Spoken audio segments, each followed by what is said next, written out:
Hello, Mark. Hi, Steve. How you doing? All right? Yeah, good. Can you hear me? Yeah. Yeah, I can hear you loud and clear. Did you want to? Sorry, carry on, mate. No, no, go on to do I want to what? I didn't know if you wanted to do camera or no cameras. I don't mind. I really don't mind. Yeah, we get to see your face. Yeah, If we whatever you do, want, whatever you want to do. yeah. All right, go on then. Yeah, then we can pretend it's just like talking in real life. Yeah, Yeah? almost is, isn't it? Even though you're obviously saving on electricity. Ah, I'm actually sat on the floor because I'm trying to get Wi-Fi up, Oh, right. which is underneath here. No, it's just a bit dark here, then, but Hold on, let me turn on the big light.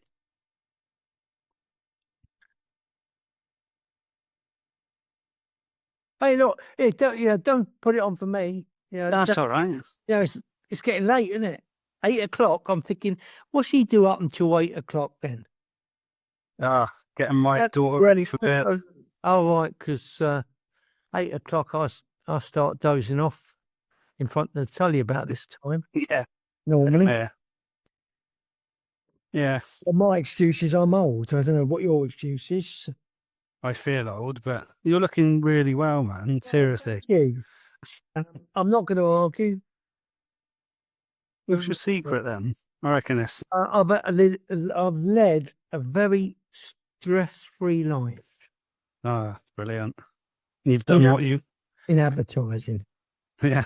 Well, you spent your life doing what you love doing, so why would it be Oh, stressful? I have, but it's been well since I don't want to moan, but I probably will moan.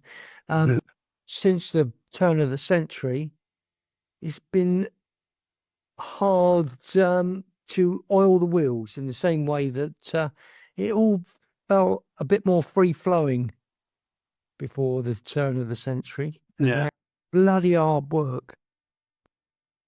But then again, I'm not averse to hard work, so it's just another puzzle, isn't it? Yeah. Yeah, I heard that. But yeah, you look younger than me, mate. I need to sort myself out. I'm 42. Oh yeah. I've only got you feet by 26 years. Yeah. Uh, Yeah, what is a top tip. It's one of the advantages of losing your looks very early on in life. yeah. Nothing changes much after that. Well, I've tried shaving, but I don't like my face without a beard, so I just kept it. Now, if I could grow one as good as that, I'd grow one. The more I cover up, the better nowadays. You're a good tash going on there. Well, it's the last bit of hair I've got to play with. You see, the eyebrows are falling out as well. Hmm. Yeah, I normally shave mine, but I need to give it a shave like yours, I think. You know what? But at the same time, I've attempted a comb over a couple of times. Have you? Yeah, well, and it gets itchy. I never get beyond about a quarter of an inch. And I think, oh, wouldn't it be a laugh to have a comb over, given that no one has them anymore? Yeah. It would be I don't know why. I think it'd be a funny thing to do, but then I get fed up. Yeah. Well, I was thinking of keeping the fluffy bit on top and shaving around the sides. Pretend I got a bit more hair on top, but the missus doesn't agree with that. So Yeah, generally, yeah, it's outside forces as well. You get a bit of pressure. yeah, Still, you want to talk about art, don't you? I do. I appreciate your time. Yeah. So, what's your background? He said nosily. No, it's all right. Well, I got a tech background, but long story short, always loved drawing as a kid. Um, Drawing stuff out of nature magazines, video games, and stuff like that. Making up my own video game covers when I was like 8 years old.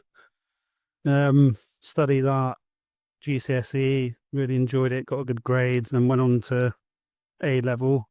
Then my teacher was a bit of a shit, and told me I can't draw large scale. I told him to fuck off, and I dropped out.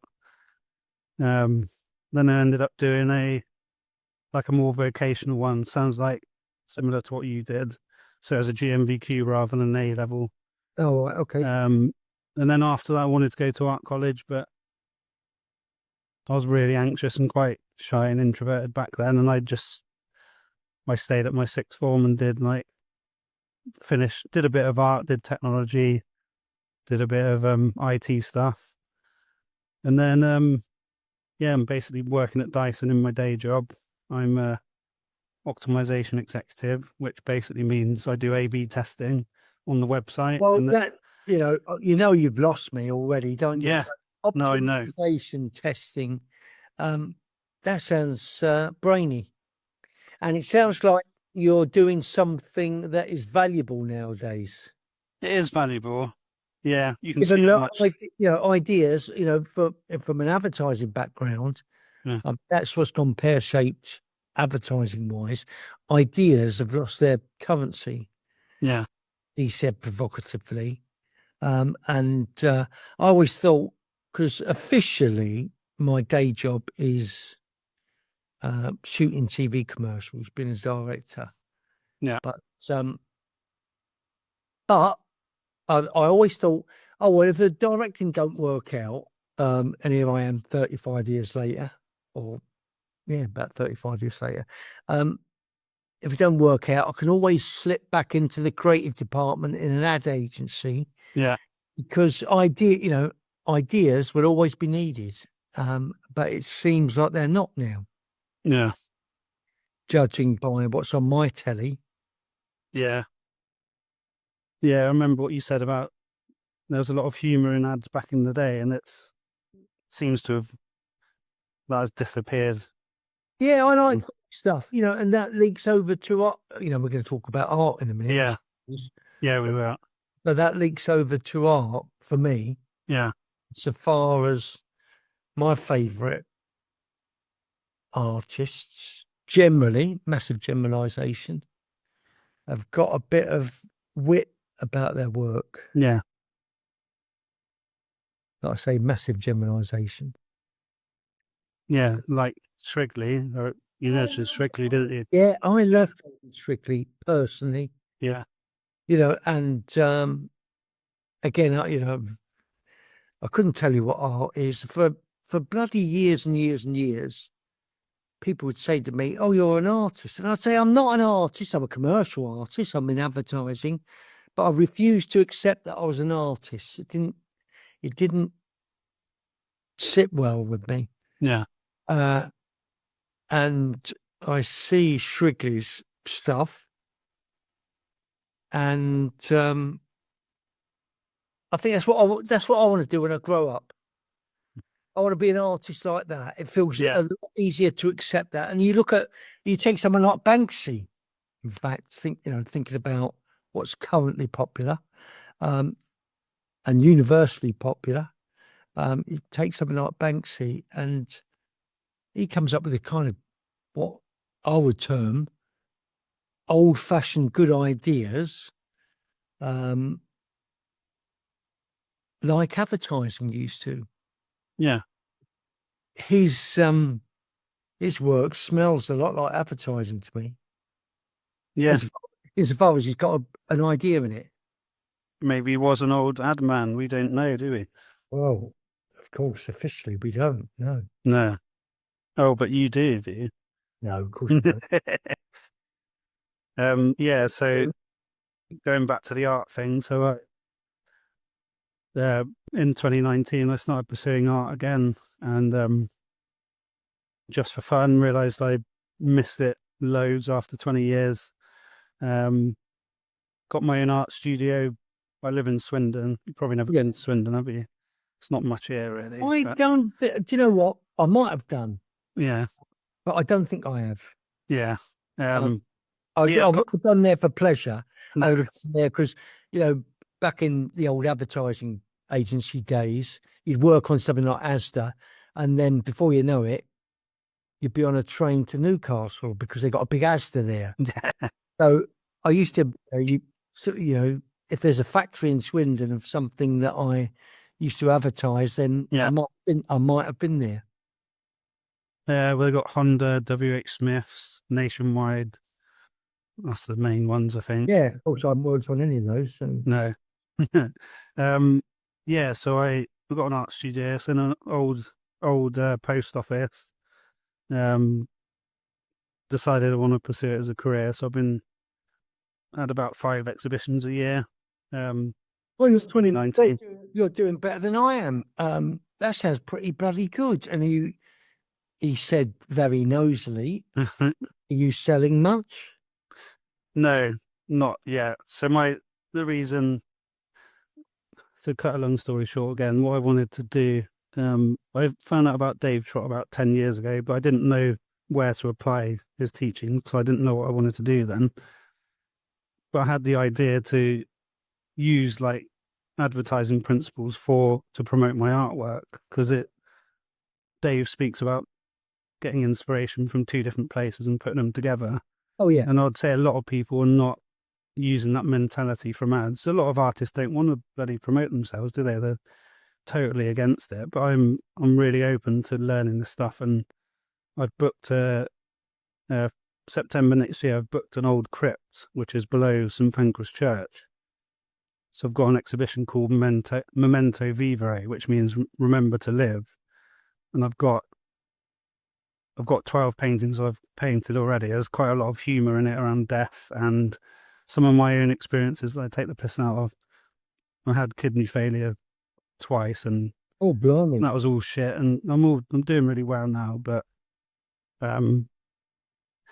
you'll like this one. So I did a poster of Iron Man, you know, the Marvel superhero. Yeah, I know. Yeah. You've sent it to me, haven't you? Did I show? No, that was Hulk Hogan. That one. No. Yeah. Iron Man. Iron Man. Yeah. It was you wrestling Hulk Hogan. Yeah, that's it. Fight with him. Yeah. Yeah. So it's in my style, and it's. I certainly looked at your Instagram feed. Oh, okay. Was it on? Is it on there? Probably is. Yeah. So I called it very low Iron Man because I had really bad anemia when I was sick, and I was taking the piss out of that.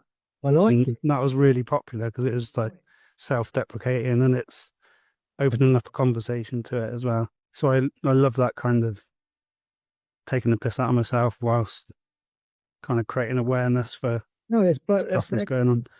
Yeah.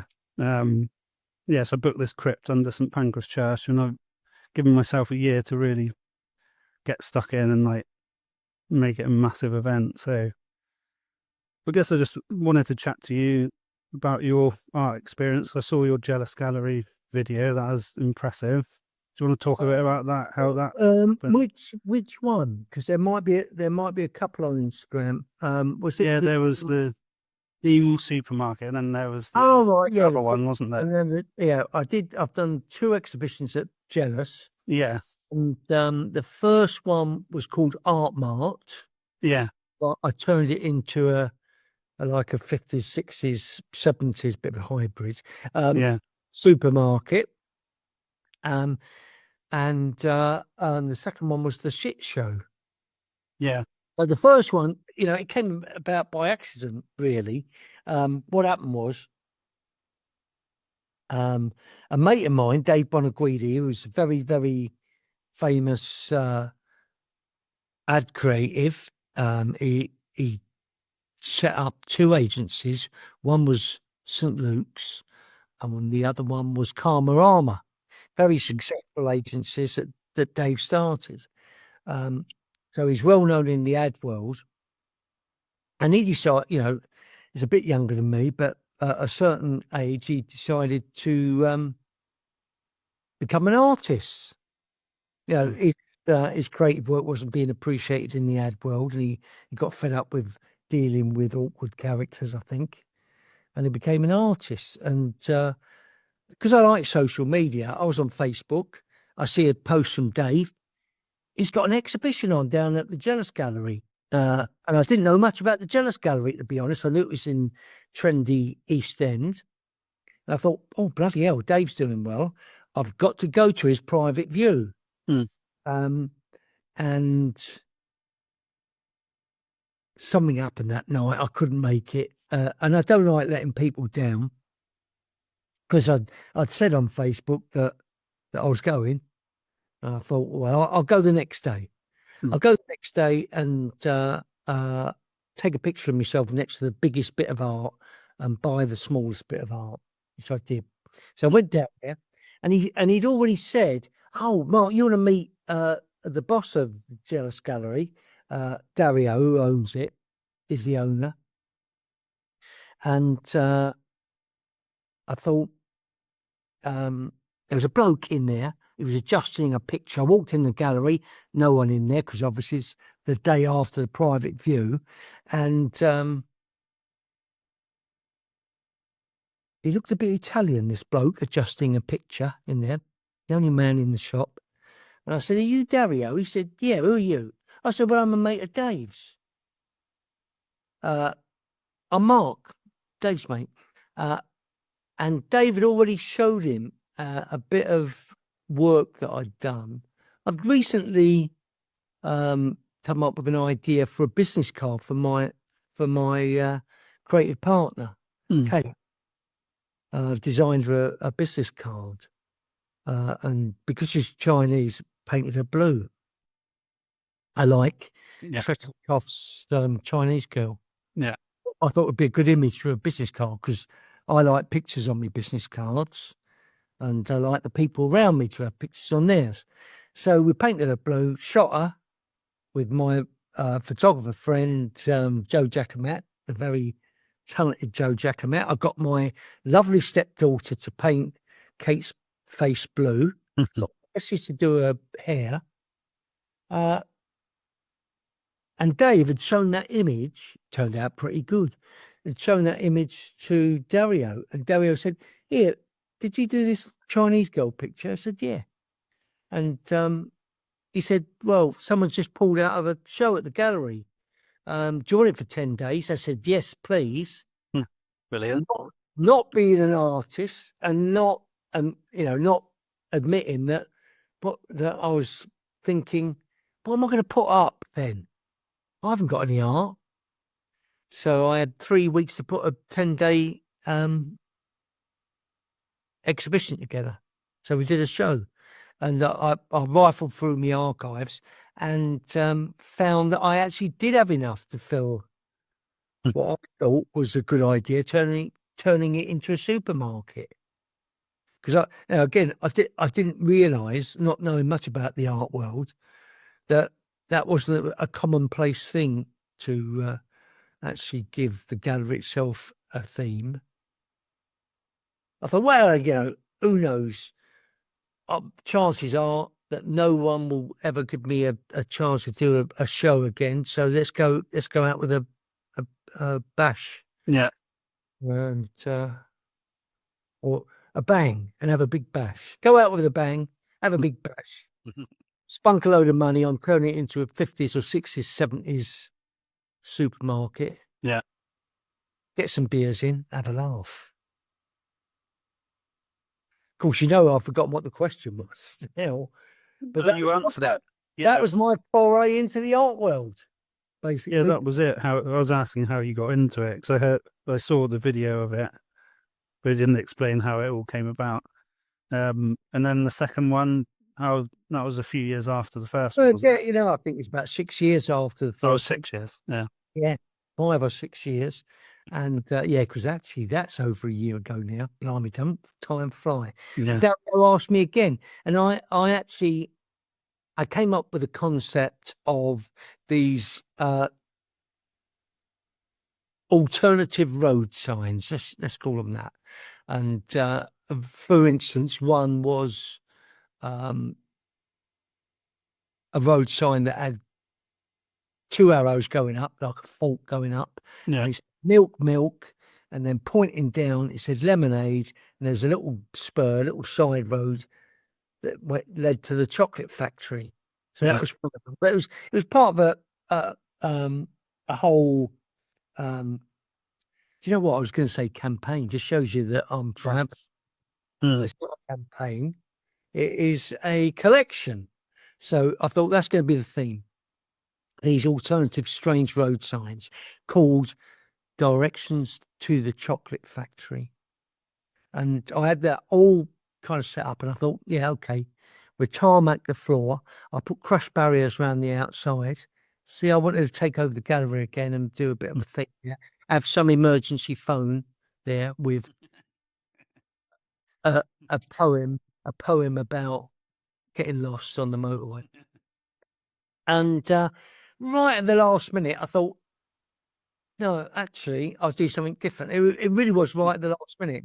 And I thought, I'm just going to paint a lot. I'm going to take a lot of my silly sketches that I've been doing for the last 30 or 40 years. I've been doing these magic marker scribbles. Yeah. For a lot of the time, for no reason, not to a brief or anything, just for the fun of doing it. And I thought, well, actually, I'll take them and I'll paint them. And so I repainted a lot of my old scribbles from the archives, and because it's the old, I got loads knocking about now in front of me. I'm constantly doing them, and they're just the shit that surrounds me. I'm gonna just so you can see. Yeah. Grab it out, you know.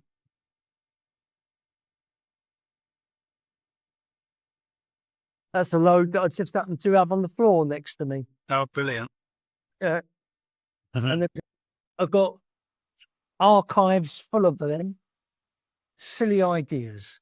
And so I thought I'd paint them. So I painted them, and I called it the shit show because it's just the shit that falls out the end of my pen on a regular basis. I love the idea that you've recreated your sketches. It's I know it's such a simple idea, but And I gave myself an impossible task, insofar as I really did leave it to the last minute. I only had a couple of weeks, and I think I painted somewhere in the region of in less than 2 weeks. I painted about 60 pictures. Wow. Something like that. But I was working around the clock. Yeah.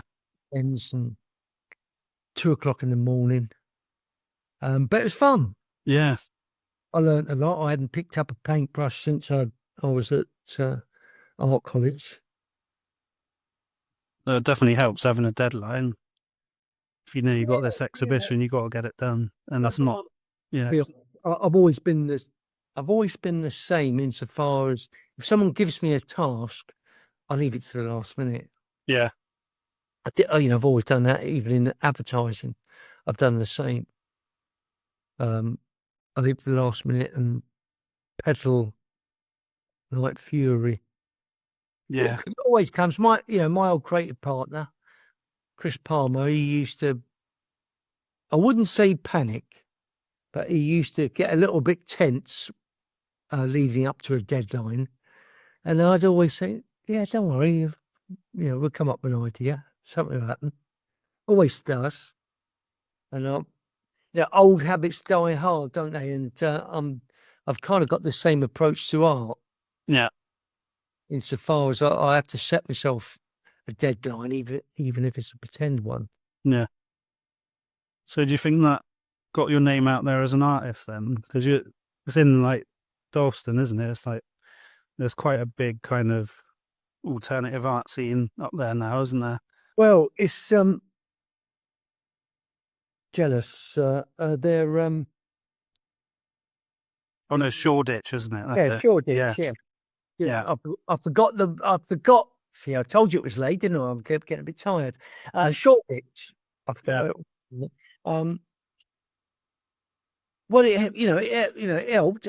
Helped having a load of friends on social media because a lot of people turned up. So I had a lot of people turn up on the night. Dario said, "Look, no one had heard of you. I didn't think you were going to sell anything. We sold quite well. Yeah, sold a lot of stuff." And I thought, great, that's it. That'll be on for 10 days. Very nice. Really enjoyed that. And then this other strange happenstance occurred, and that was. Felt like about 6 months afterwards. I can't remember the timing, but I got a letter through the mail, and it had a Royal Academy stamp on it. It was franked Royal Academy. Yeah. And I got 2 of them. I thought, what are these? And I opened one. It said, "Congratulations, your work has been accepted for the summer exhibition." So brilliant. I got 2 pieces of work from that show in the summer exhibition, but I didn't enter. Dario had entered me without telling me. Oh, that's lovely. So what a surprise. What Yeah. a fantastic surprise. And I owe a lot to Dave Bonaguidi and Dario. I couldn't have done it without them. Yeah. They both did me a massive favor.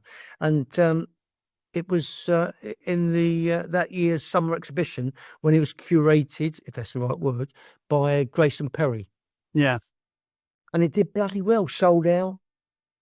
And we sold loads of those prints now. So it feels like, but I still refuse to call myself an artist. I thought, I'm not a commercial artist. Advertising. Graphic design, that's me. And it has taken years for me to come to the conclusion that actually, yeah, forget it, I'm an artist. Yeah, you are. Could be the accidental artist. That sounds good, yeah, it does sound good, and that's exactly what I am. So far as it wasn't planned at all, but yeah. Then again, most of what I've ever done hasn't been planned. I never planned a career in advertising. That happened by mistake. Going to art college happened by mistake. I was cleaning my scooter on my dad's drive. Yeah.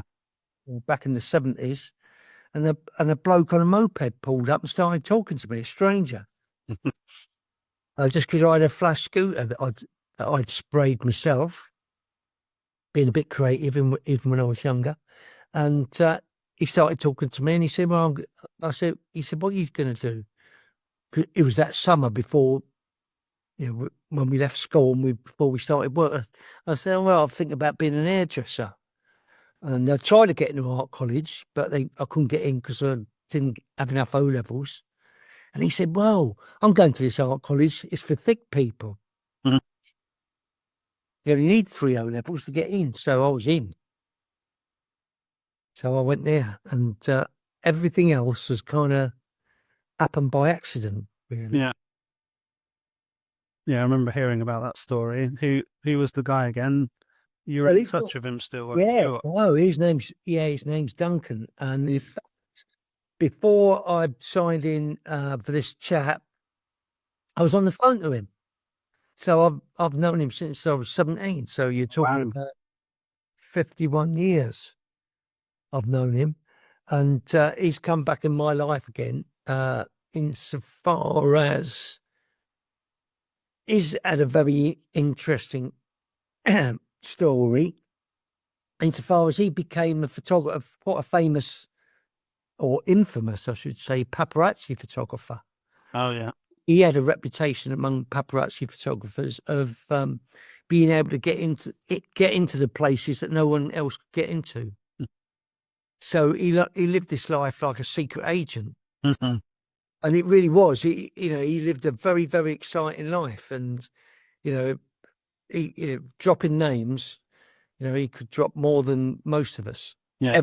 Everyone from Tony Blair to Madonna to John Major to the Rolling Stones to Pele to whoever, you name them. Certainly Elton John. Oh, wow. Tina Turner, Tom Cruise, Princess Di. So he's got some very, very exciting stories about all of them and how he got in and got shots and got an audience with a lot of these people when he didn't have any passes or anything. Oh, so, wow. I think there's a documentary there. And he does these mad drawings all the time with magic markers. Oh, brilliant. Day glow magic markers. So I'm thinking, oh, right, okay, they'd look great if they were screen printed. Yeah. They were big. And he told his story through his mad drawings. I think there's a documentary there. Is that the documentary you were going to work on then? I remember you mentioned something about it. Well, it all depends, because I like the idea of doing documentaries. I suppose those, if you saw that Art Mark thing, that's a mini documentary, isn't it? No, there's another documentary in my life that was shot by a very good friend of mine, Johnny Malarkey. And I came out of lockdown, his director, very famous director. Well, within our circles, he's well known and very good. And I came out of lockdown. I was a basket case. It really affected me badly because I like work. I really like working all the time. And lockdown stopped me from working. So I came out like a quivering wreck.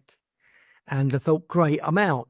But what it felt like from the world of going back to my commercial art world, advertising, what it felt like was my whole network had decided not to come back into work again. They're retired. And so there wasn't much work about.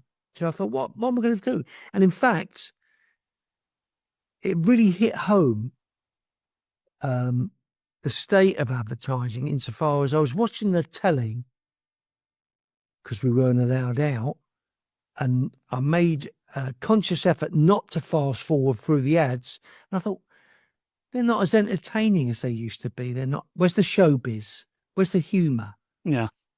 Where's the grabby stuff? Where's the jingles? You know, even the bad ads used to have jingles that you'd remember. So that seems to disappear. So I thought, right, okay, I don't know how advertising works anymore. I was 65 at that time.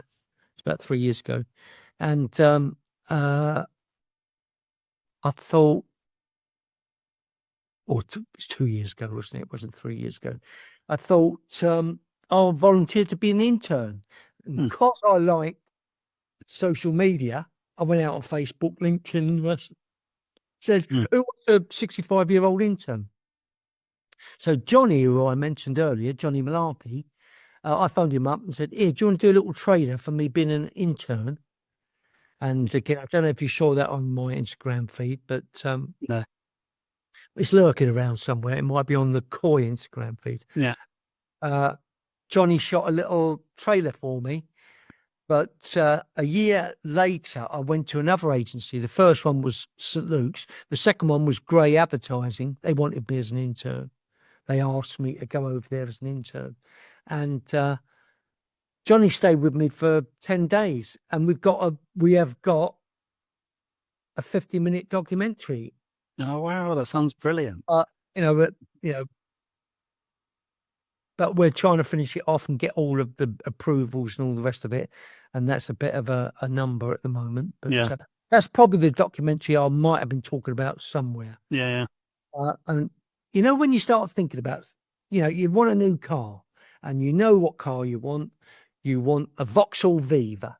So from that point on, the only thing you see, everywhere you turn, you see a Vauxhall Viva. Yeah. You weren't aware of them before. Yeah.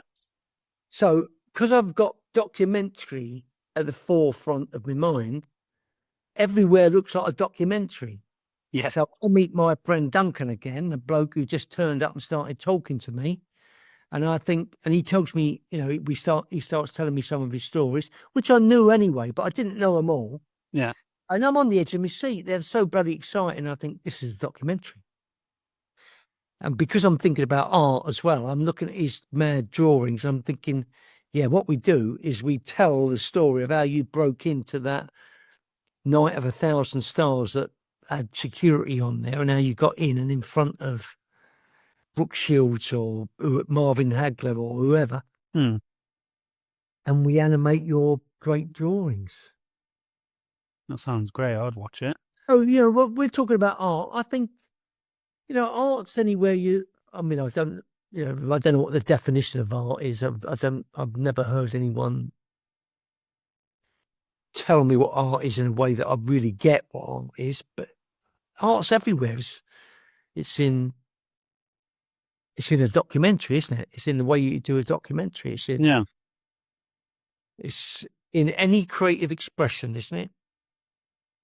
And that's what's exciting about coming out of advertising, even though I'm still available in advertising for if anyone wants an old-fashioned idea or a commercial shot or anything. But coming out of that discipline and then applying it to what looks like a world with no discipline, no real discipline, insofar as you're not answering to a client. I mean, that's the strangest thing, really, coming from the commercial art world to the real art world, is there's no one looking over your shoulder and telling you you can't do that.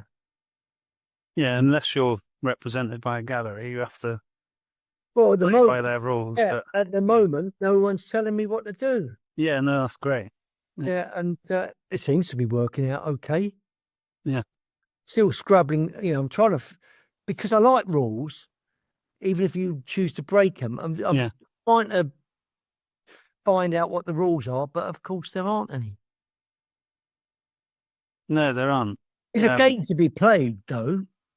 There's no doubt about it. And they're, like any creative enterprise, there's intelligent and wise ways of playing the game. I just don't know what they are at the moment. Yeah. Well, I followed this book by someone called Artorias 007, and Oh yeah, I like the name. No one knows who he is. He's a supposed art dealer from America. He's bloody disappeared now, but he published a few books, and he's got like a step-by-step kind of insight into how to get yourself in the art world. So I've followed everything in there, but what I found is, like, shit, writing these artist statements and stuff like that, it's all bloody verbose and slightly pretentious, and I get myself caught up in that sometimes, but I need to get back to who I am and just share it like you do, really. Just put it in plain language, because I'm not posh. I just need to, strip it back. Tell it how it is, I think. I think as soon as you start trying to become something that you're not, that doesn't fit, then you can trip over yourself. Yeah. I remember because I do lots of talks now. Yeah. I like having a chat, and I like doing talks. I like having and really my talks are a chat, and it might have an audience with 1,000 people in it, but it's just like a chat, and I really enjoy doing that. And I remember early on, even just going into meetings, I thought, oh blimey, these are all people with degrees, and they're you have to be a certain way, and you have to be slick. And the times that I tripped over my tongue, and in fact, most of the time I was too scared to talk. Yeah. As soon as I gave myself permission just to be myself and have a chat with people, I think that's whether it's in art or whatever you're in, amazing things happen out of conversations. I think nothing happens without a conversation. Yeah. For me, I was only thinking about it the other day. The only reason I went to art school was a bloke stopped and started talking to me. Yeah, that's mad, isn't it? And that led to my career in advertising, becoming a director. I remember being on the first commercial I ever wrote, and I was on the shoot, and I'd drawn me storyboard. It was up on a stand, and it was a very impressive set. But it was the first thing I ever did. I was still in my 20s, and this bloke wandered in onto our stage, which was a closed set. He shouldn't have been there. He wandered in from the stage next door. He was working at another agency. He just came in and started talking to me. He said, "Oh, well, this looks good. Take me through the storyboard." That was Chris Palmer. And Chris Palmer just happened to be the bloke who had a word with his boss, got me a job at a trendy agency, and 4 years later, we had our own agency, Yeah.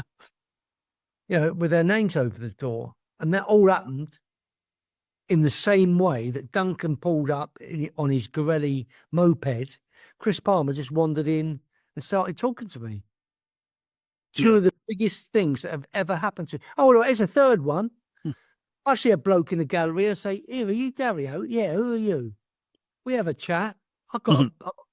I've got a show, 10-day show, and got 2 things into the summer exhibition at the RA. Yeah.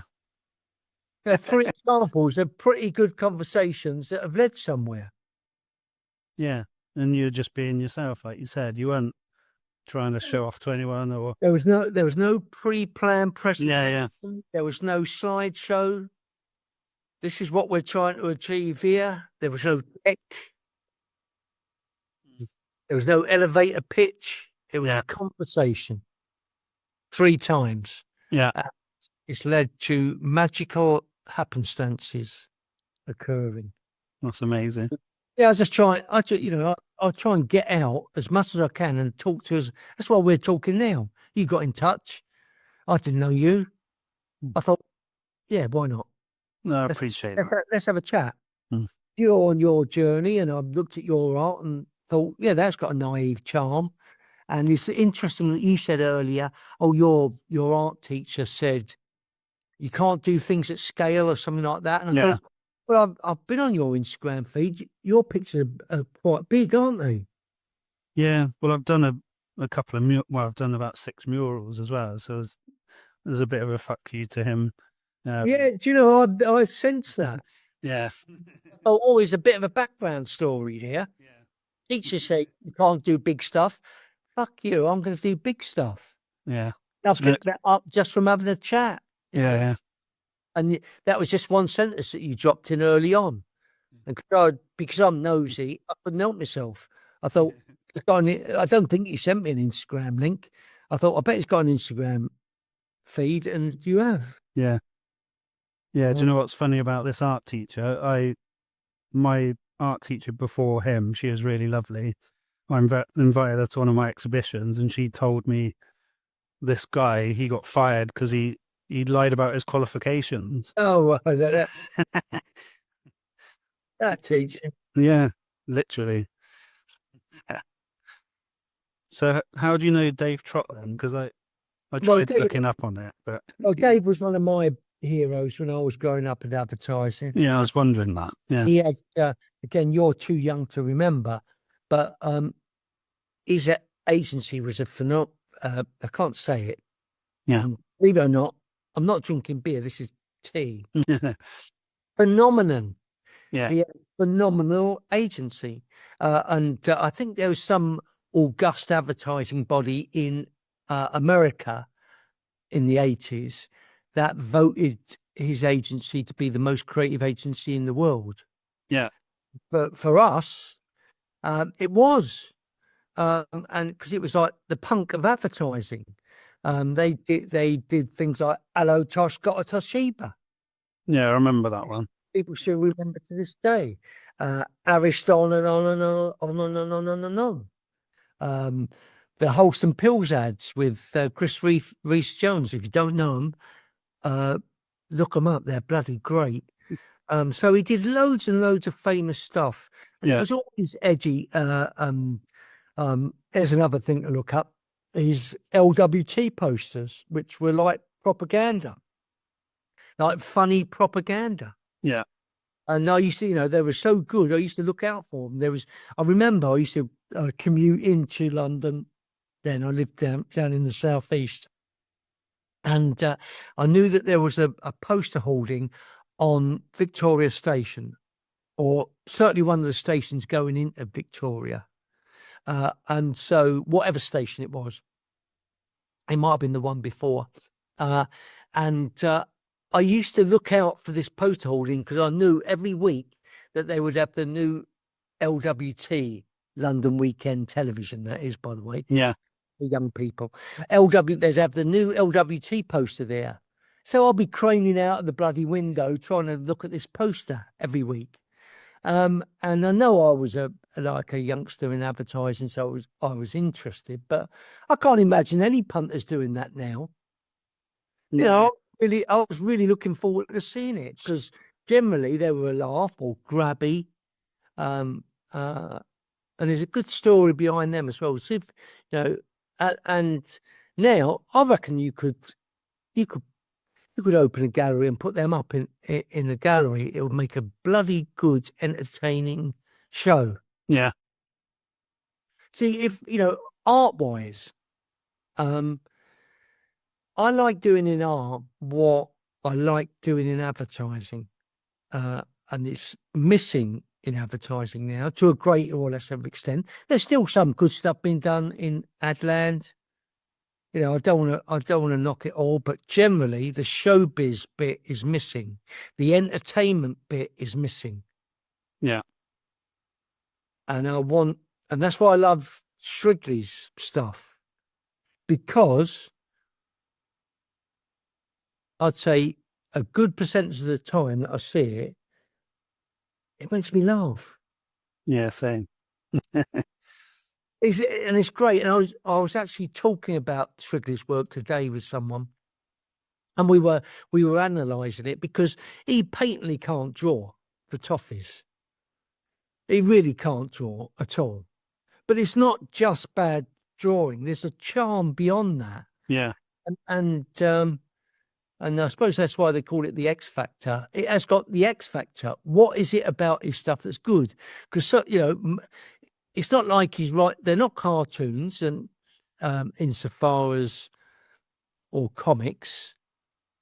Generally, there's no joke there, but they're funny. Yeah. Charming. And I don't know what, you know, the fourth plinth, his great big thumb, whatever that's called. Yeah. Yeah. Why is that funny? It's ridiculous. I know he had that outside the Trafalgar Square, didn't he, as well? Yeah.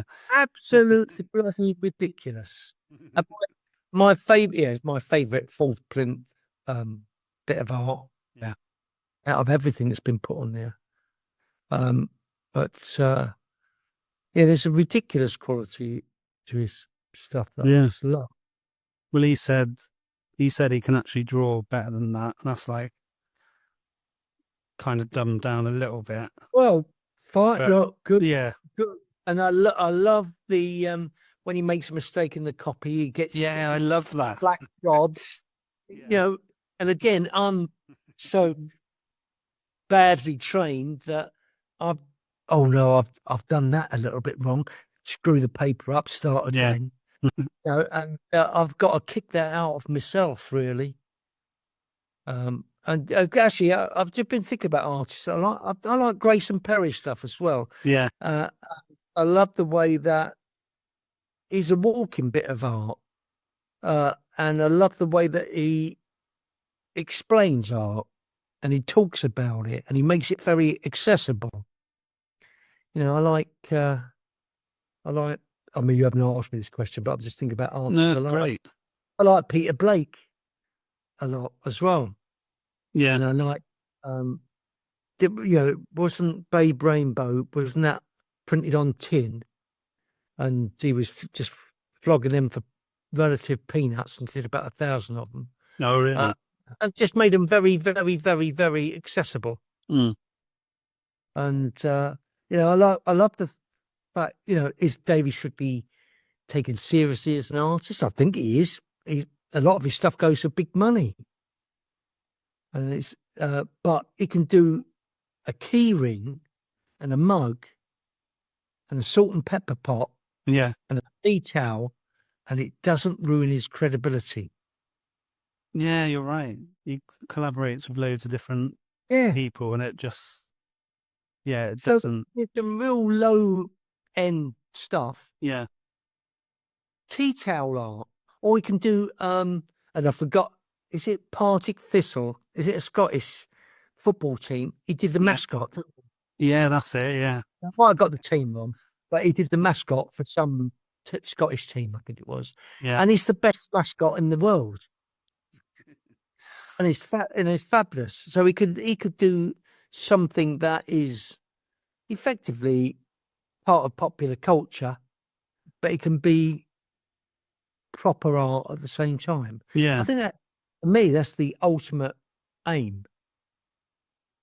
Because I look at some, I think about things that on a daily basis, move.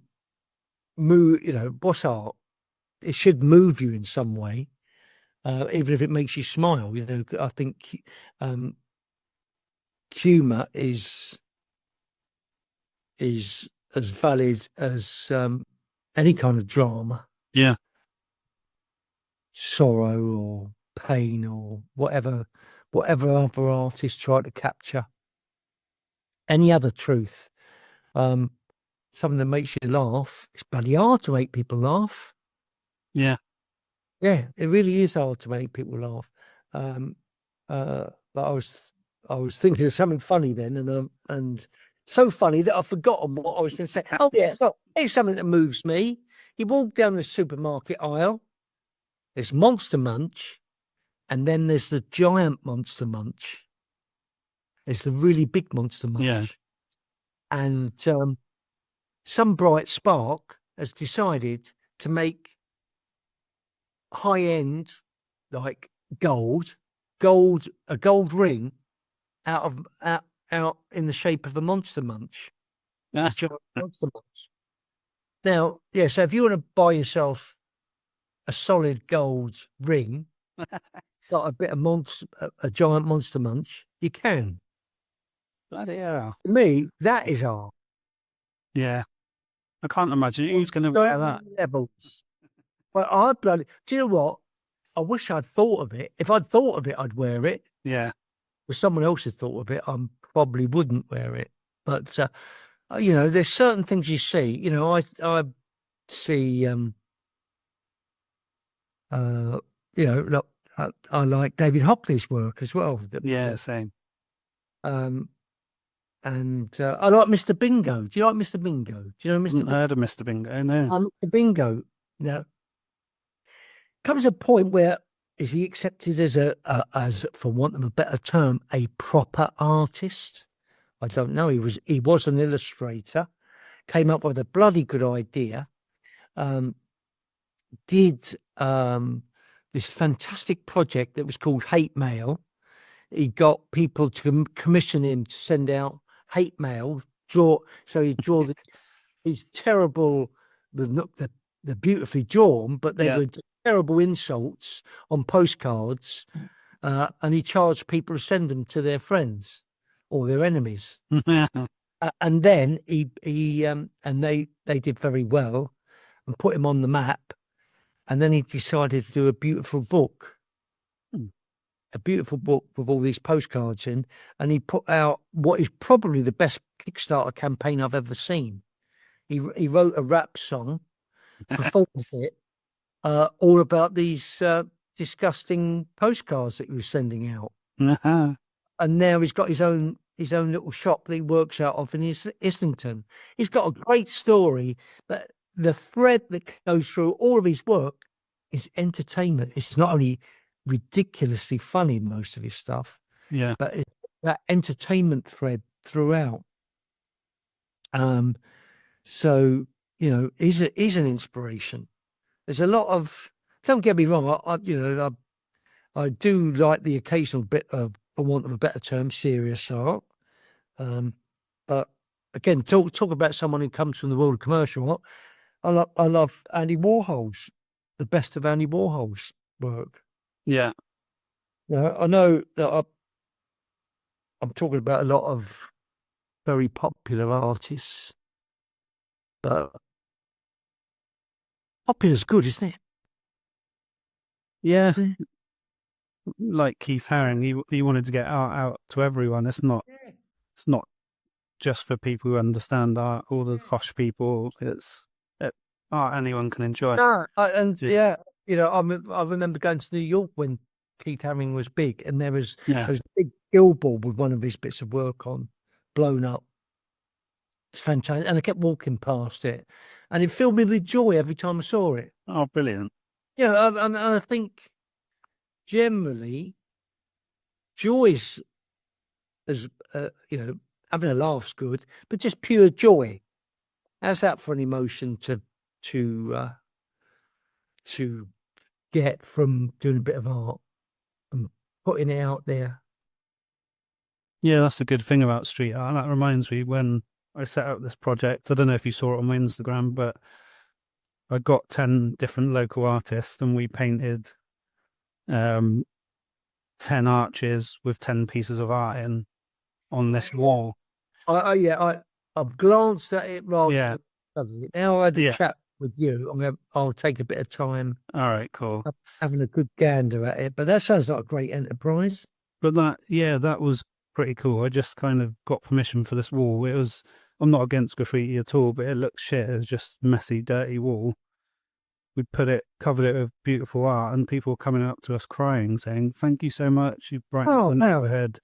Well, This old guy in his 80s, because Swindon's got a railway heritage. So we had a bit of a local theme, and this guy came along, and he was looking at the trains, and he come out just to see this picture of the train on the wall, and it was like, that's what it's all about, isn't it? It's not. of course you've got a railway heritage. I tell you what I worked on was the National Railway Museum. Oh, did you? Yeah. Ah, So when you said Swindon, I thought, yeah. yeah, I'm sure that rings a bell. Yeah, Swindon. Yeah, okay. Ah, okay. Yeah, is it a National Railway? Well, it's called Steam Museum now, but it's Oh, well, again, yeah, this was back in the 90s. It was called the National Railway Museum. yeah. We did a load of 48 sheet posters. I have to see. Are they online? Do you know? I have to have a look. Yeah, do you know, I haven't really got. I haven't got an archive of my old advertising work out online. Yeah. But have you come across I know you know Dave Chop, but have you come across an advertising creative called Dave Dye at all? I came across him through your most recent interview with Call to Action. He had a link to Dave Dye and it had all your work. Oh yeah, okay. Yeah. Well, actually, it might have that work might because I say have a look at Dave Dye's blog. Yeah. And that podcast or whatever, was it a blog or a podcast? I know I've done both with Dave. That was a blog, that one. Yeah. Well, I bet there's about 3 different ones on Dave's site about because Dave used to work for me back in the old days. Yeah. And the National Railway Museum stuff will be on at least one of those. Yeah. But again, that's something I miss from advertising, doing 48 sheet posters or 96 sheet posters. The best and biggest canvas you could wish for. What do you mean by 96? Is that 96 inches? Yeah. Well, no, 96 sheet poster. Right. Okay. Your standard oblong landscape big billboard is a 48 sheet, but those long ones are 96 sheets. Oh, okay. I suppose a poster, there was a standard sheet size for a poster, and it just so happens 48 go on to that format. Yeah. Okay. Look what I'm from advertising. Oh, blimey, you got my book. I bought it yesterday and it came today. I was well chuffed. Well, that looks well thumbed already. I thought, well, you've had that for the last 4 years, obviously. No, I had a quick look for it. This stood out and it made me piss myself. Oh, do you know, good. Again, I was so lucky to be in that advertising at a stage when you could do a lot more. Be a lot more self-expressed. Yeah. Because I was given a job to. You've read the book, or you're reading the book, so you might know the story already. But I was given a job to create this town called Bad Barnet for Brill Cream. Yeah. Everyone had a bad haircut, and they never said, "Oh, do a load of posters around the town." But I thought, well, they live in a town called Bad Barnet. The mayor must have a bad haircut, so there's got to be an election poster to re-elect the mayor, showing his bad haircut. So I just took that upon myself to do that. It wasn't part of the brief. Yeah. But you could do stuff like that in the old days. Yeah. And now you can't, because a producer would say, "Oh, we haven't got the money for that," or the client would say, "Oh, wouldn't that be a bit of a distraction from the product?" You get your wings clipped a little bit now. Yeah. But and I suppose I've taken everything I used to do in advertising into what I feel my art should be, because I never really thought about this before. So thanks for making me think. Yeah, I created that town called Bad Barnet with lots of stuff in it that wasn't asked for. Someone gave me, Dario, gave me a chance to have an art show, and I turned it into a supermarket and put loads of props in there. So I kind of did the same thing. Yeah. I transitioned into art now. Yeah. That reminds me of, I can't remember her name, but I'll have to send you the link. This girl did a whole supermarket of like crocheted products. Seen it. Have you seen that? I've Yeah. seen it, and it's great. It's Yeah. brilliant, isn't it? Yeah. Yeah. Yeah. Absolutely love it. I think it's Sew Your Soul or something her handle is. Yeah. I don't know when I'll come across her work, but if I'm in a rented flat at the moment, so I haven't I've got nowhere to put art. In fact, I've been here a year now, and because I sold my house, all of my stuff, all of the art I used to have on walls is still in boxes. I haven't unpacked anything. Yeah. I've got nowhere to put new art.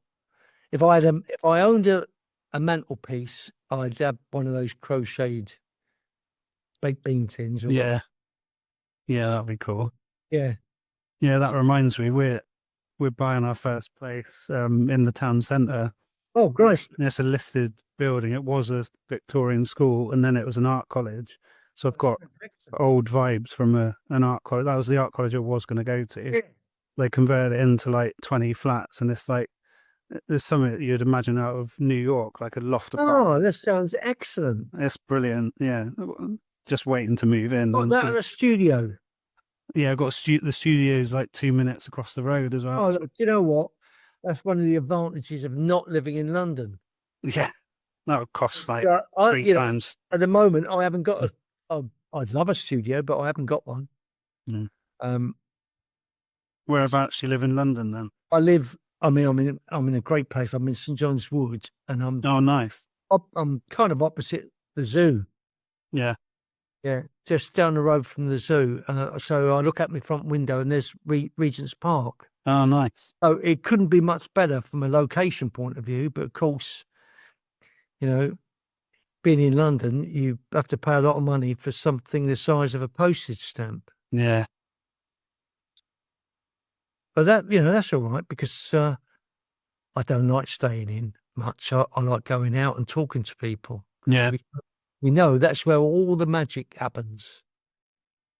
Yeah. Well, you've inspired me to do that more because like I said before, I was quite a shy kid and everything. Yeah, look, me too. Yeah. Me too. As I've got older, it takes a while to take that off, doesn't it? It does, yeah. Yeah, definitely totally different person now, and just getting out there and I talk about my work with people. You never know who's going to say, "Oh, I know this person," blah blah blah. It's just yeah. Well, I definitely want an invite to your show in St Pancras. Oh, absolutely, yeah. When is that? It'll be the opening 6th of September next year. Oh, okay. Yeah. Well, hopefully I'm still around then. I'm laughing. You never know, do you? No, you don't. Well, that's the theme of the show, Memento Vivre. Yeah, but hopefully we're both there. Well, you send me an invite, and I'll definitely be there. Thank you. Yeah, that'd be great. It's nice to meet someone who's got a similar appreciation of the naive charm. Yeah. Of not. We are fussy about what we do. Obviously, it's very important. I need to work a lot harder in kicking the discipline out of my work. That's for sure. Mm. The stuff I admire most is it's got the most kind of energy to it. I mean, that's why I like David Strictly's stuff. Yeah. It's just feels like it's alive. Yeah. From a graphic point of view, I love it. And I love the big flat colours and mistakes, and it's got a bloody life to it.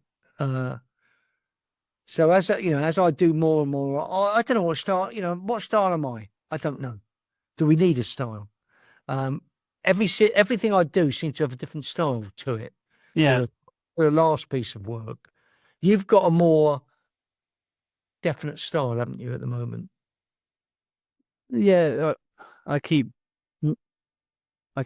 thinking that, like, switching between having to do like realistic stuff, and then I have a couple of mentors who remind me that stick to my own style. Because look at Picasso, he could paint absolutely amazing. Then he went to Cubism afterwards. He found his own unique voice, and I see a lot of realistic stuff, and it looks brilliant, but you don't even know who's bloody done it. There's No, absolutely. I love again the best of Picasso. I absolutely love his ceramics.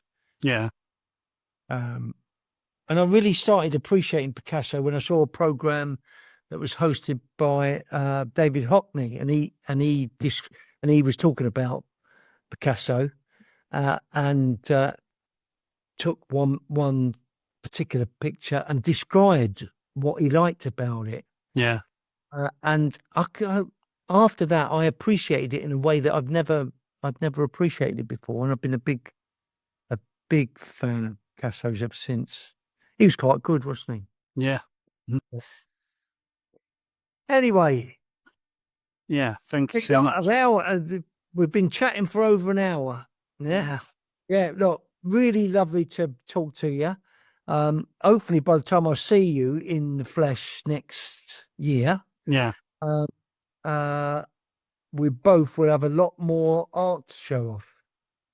yeah. Hopefully, you'll have another show before then as well. Yeah, do you know, I've got a new collection of work planned, but I've got to pull my finger out and do it, haven't I? I've got to give myself some false deadlines, I suppose.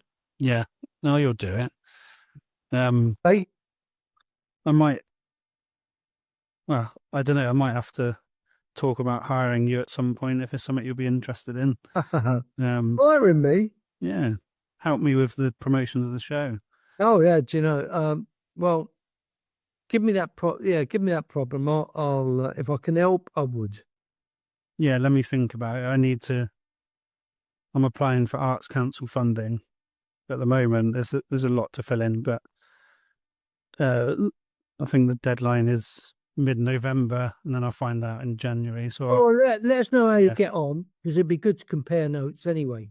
Yeah, definitely, I will do. Yeah. Oh, right, great. Thanks, Steve. Yeah, thanks so much, Mark. Really appreciate it, man. Cheers and good luck. Yeah, you too. All the best. Hello. See you later.